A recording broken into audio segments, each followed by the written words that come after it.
write letters to the Eagle a lot, don't you? Yeah. Yeah. You retired Navy? Yeah, I'm retired now. My husband's retired Air Force. Oh, yeah? Mm-hmm. Oh, okay.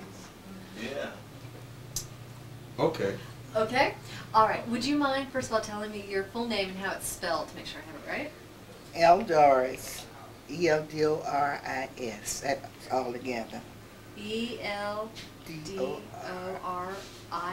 May. M-A-E. Then McCondichi. M-C-C-O-N. N is in North? Yes. Uh-huh. C-O-N. D-I. Uh-huh. C-H-I-E. And how old are you? 88. That's amazing. It is amazing. Okay. You don't look nervous. Mm-mm. And have you lived in Tulsa all your life? Well, since I was 4. Mm-hmm. And, all right, and so you were how old at the time of the riot? 9 years old. What'd your family do? What?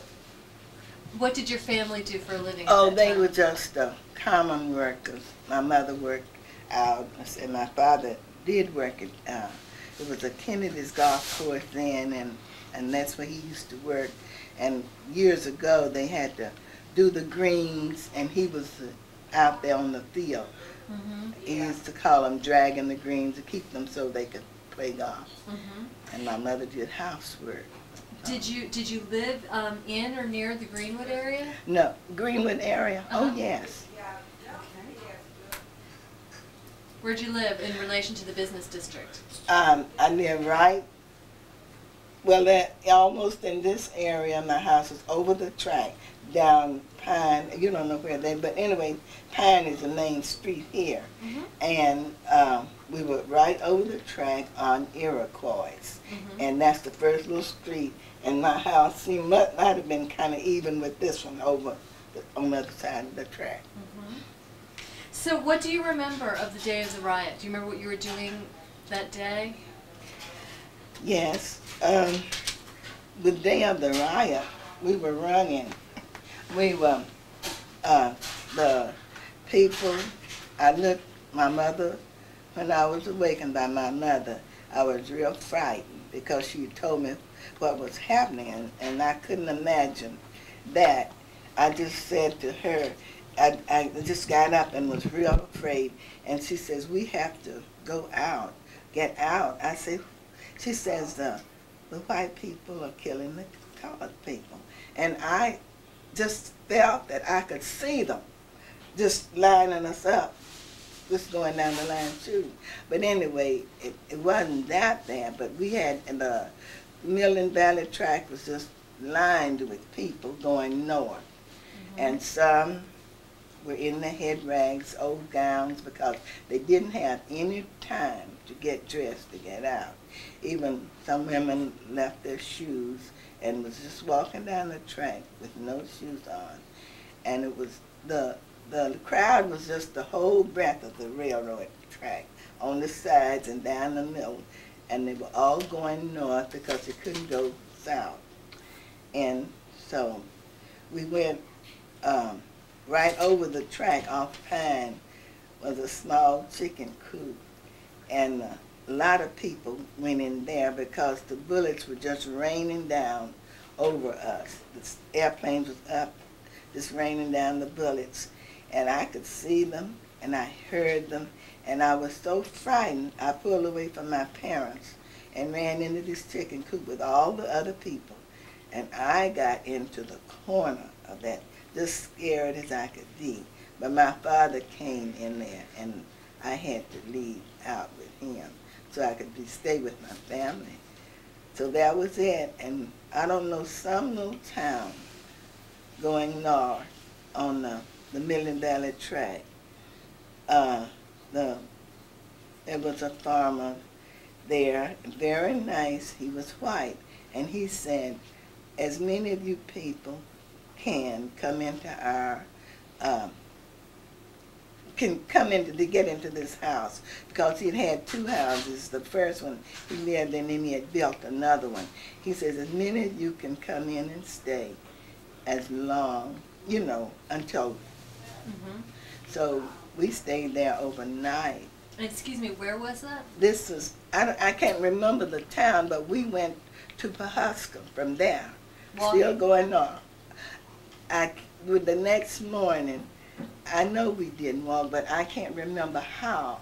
My mother, my brother, and myself got to Pawhuska. But we went there and stayed for 2 or 3 days until the all clear sound was made here.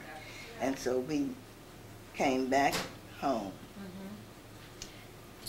Do you remember, one of the things we've been talking about a lot is the role of authority figures in the riot, that it wasn't just hoodlums and ruffians, but some of the, do you remember at the age of 9 what the role of authority figures seemed to be?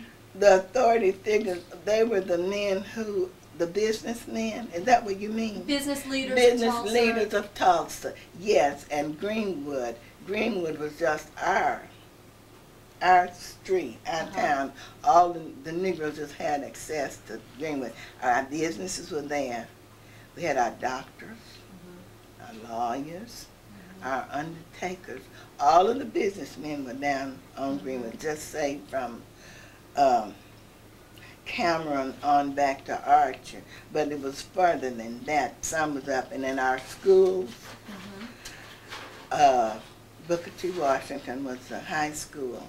And we had a school, Dunbar was a grade school, and it was down on Eastern, a little 2-story red brick, Dunbar. And they were all blown up. Churches all over in that area, from, say, Eastern, Frank, on down. It seemed like and the teachers who lived on Detroit, up the hill, their homes were just blown apart. And so the better business of the business people who really made the town what it was. And of course, my parents helped too, but they was in a small area. But it was just, that was it. So what time did your mother wake you up? Was it at night? No, it was in the morning. I didn't tell this before, but I had been staying with my cousin about 2 doors down from our house. I had been sleeping down there at night, and I don't remember why now, but I would go home in the morning. So the evening of the riot, I went down there, and I said to my cousin, I says, I'm going home, and I'll be back in a few minutes. I did not get back. I went home and went to sleep. And I didn't know anything until my mother was waking me the next morning. So she woke you up in the morning, and people had been rioting all night long. Yeah, people had, and the track was just full of people. And all I could see was black rolling smoke down south and the people going north. And when she woke you up and she said that the white people are killing the colored people, your first reaction was to envision it very clearly, not to say why. Did that reflect what those times were like? Did it surprise you that such a thing would happen? No, I guess I was more afraid, too afraid to be surprised. I guess I'll put it that way, because I woke up just ready to run, and it was hard for them to keep me at that age. I knew I should have stayed with my parents, but just trying to get out of the way. But in those days, I mean, did it seem perfectly possible that such a thing could happen sooner or later, or was it just, I mean, would it have been as strange if the birds came down from the trees and attacked you? At 9 years old, you know, I had no thoughts of that, because of anything could happen like that. We were just all out here peacefully living, and downtown seemed to have been people, but it just seemed to happen overnight downtown. And I didn't know until I was at the meeting that the race riot really started at night, but we had the first day of June 1921. And that's when we were all involved. We know we woke up running. And we couldn't go back south at all. The people out on that end, and I guess say downtown from maybe Independence on out north. And what do you remember of the airplanes? You said the bullets were raining down from above. Mm-hmm. Tell me what you remember of that. I just remember seeing them up there and seeing the bullets, hearing them as they drop and seeing some of them. Mm-hmm. Do you remember seeing white policemen or any sort of white people in uniform or anyone trying to control things at all? No, no. Everybody was fighting and the Negroes were on the run until it was all, peace was declared. And then. And you knew that because of the all clear siren? No. We didn't hear a siren. We were in Pahuska, but we got the word that it was all clear. And then we did have curfew when I got back, and the National Guard was here to guard us for a while. What did it look like when you came back? Down, well, on Greenwood, the deep Greenwood, Mm-hmm. it was just a sound of this bricks, stones, buildings blown up. Just the war-torn place.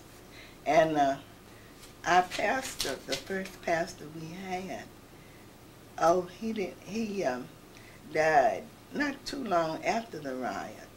And Jackson had his his building was all just blown apart too, because he was down there on Greenwood.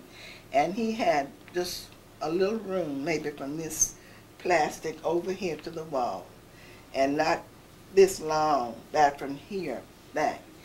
And he had to take the pastor's body in. And I remember my mother taking my brother and me down to see our pastor. And we just had to step over stones and bricks to get in the little door. And because his casket took up the whole wall, like this. And I remember standing in the door, just looking, to see him. And that's what it was. We didn't have any place else to go or take him. And Jackson's undertaker then. We still have Jax, but he's gone, and his son and wife are in there. What happened to the pastor? How did he die? Well, they were at church one night after the riot, and they said he got up. Of course, I didn't go. They said he opened the service, sang a song, prayed and sang a song, and he just sat down and gave his Bible to another minister, another person, and just went over, just suddenly. This was just a couple of days after the riot? Well, I don't know. No, it was a little longer than that. But nothing had gotten back in place at the time. Mm-hmm. Did your family consider staying away from Tulsa after that? No. How come?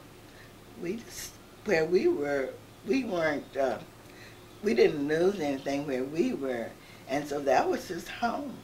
Mm-hmm. And we didn't consider moving any place. How did your family react? What kinds of conversations did you have in your family? Or none at all, because really? If they were talking about it, we knew about it. I mean, I knew about it, and naturally, being a child, we were just children who were then we just, playing how older people sit around and talk, and we were in it, so we knew about it, but they were just merely talking about it. And did your parents try to explain it in any way or make any sense of it? Did you ask? No, I didn't. How come? I didn't ask because I felt that they didn't have to tell me what I saw and what I was in and the experience I went through. Just being a child all by myself, I just didn't have to ask them because whatever they said was right. I knew they were right because I was right there in it. So you were 9